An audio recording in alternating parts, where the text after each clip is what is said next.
8:00 na ng gabi 'to mga mare, gumagayak na kami para pumunta sa OB ko.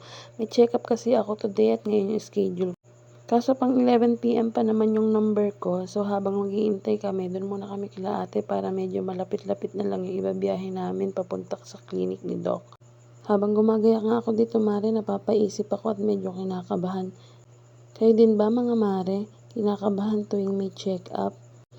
Sa mga mag-asawa na sumusubok magkaanak dyan, alam ko makaka-relate kayo sa akin.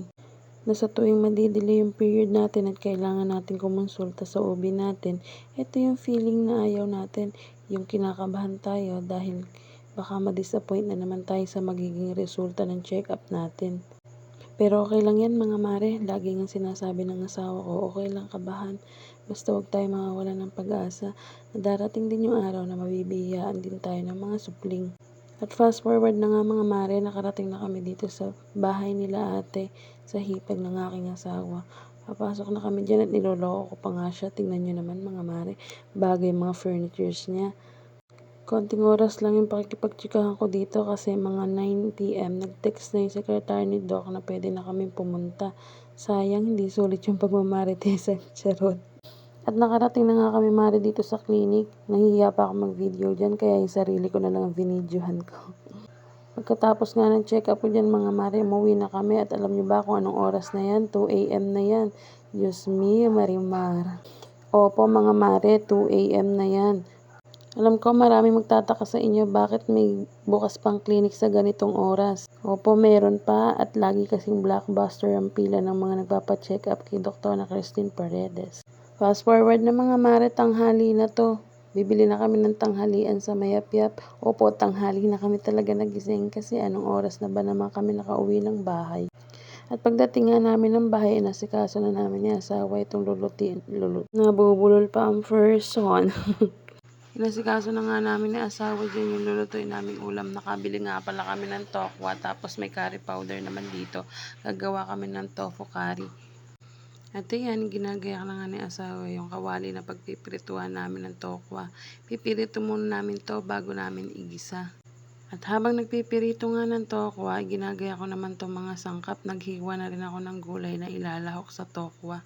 At habang ipinipirito nga yung tokwa, naghiwa na ako dyan ng gulay na ipanlalahok sa tokwa. Tokwa. ng tokwa. Naghiwa na nga rin pala ako ng bawang at sibuyas dyan para igigisa na lang kapag natapos ng pirituhin lahat ng tokwa. Nag-aapura na nga ako dyan, mari makaluto. Nagmumultitasking na ako dyan. Ano ba yan? Nabubulol ako. Natatawa kasi ako. Utot ng utot yung asawa ko. So, going back, pagkatapos kong maghiwa dyan, ginisa ko na rin yung ulam para makakain na kami ng tanghalian kasi mag-aalauna na yan. Gutom na ako.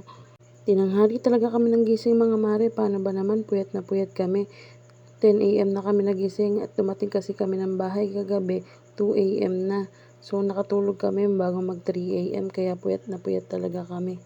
Sinulit talaga namin yung pagtulog mga mare. Paano ba naman? Napagod din kami kasi medyo malayo din naman yung clinic ni Doc. So fast forward nga mga mare, bandang hapon, nagkayayaan kaming maglibot sa food park dito sa Freedom Park.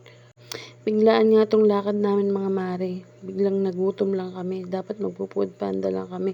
Pero sabi ko tara na lang sa Freedom Park para makalibot-libot din. At sakto nga mga mare, pagdating namin dito, ngayon lang namin naabutan at natsyempohan na may live band na kumakanta dito. Sobrang natuwa lang ako kasi matagal ko nang naririnig na meron nga daw live band dito sa food park. Pero hindi naman namin naabutan. Pero swerte namin ngayon na tiyempohan namin na kumakanta sila dito ngayon na live. So ayan, nag-ikot-ikot muna kami, naghahanap ng pwede namin bilhin. At ako nga, bumili ko ng ice cream, yung tira ko pinakain ko kay asawa. Natatawa nga ako ngayon mga mare kasi lagi niya kinakain yung tira ko, sayang daw. Ganyan din ba yung mga asawa nyo, mga mare, kinakain yung tira nyo? At ayun, kasama nga pala namin si Jean Itlog na kabanatuan. At syempre, hindi ako magpapahuli. Nagpakuha din ako ng video. Puro sila lang. Charot. So, pagkatapos namin kumain, nag-aya na ako umuwi kasi gabi na to, magsa 7 PM na. At alam ko naman, pag ganitong oras, sobrang traffic na sa tulay. At medyo umaambon-ambon na nga dyan mga mare, kaya sabi ko umuwi na kami dahil baka abutan pa kami ng malakas na ulan. At tignan nyo naman si Miss Jill Itlog, napaka-sexy, charot. O sige na mga mare, hanggang dito na lang yung video ko. Bukas ulit. Salamat sa panonood nyo. Bye-bye.